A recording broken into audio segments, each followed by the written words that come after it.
or what you call the Dura-Dura group. Kung maalala nyo yung mga nagbabiral, nabibidyoan, nung araw, salisi lang. Ito, may style na.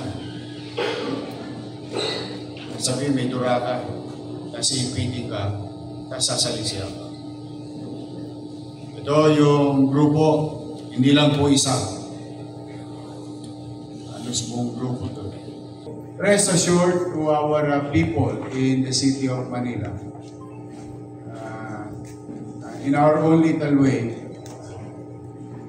through the leadership of General Abad and the men and women uniformed personnel of the city police or Manila Police District or Philippine National Police.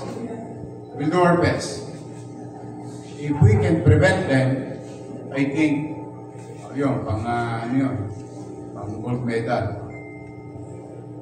But if we cannot prevent them, we assure you, mamamatay sila ng puyat or walang tulog.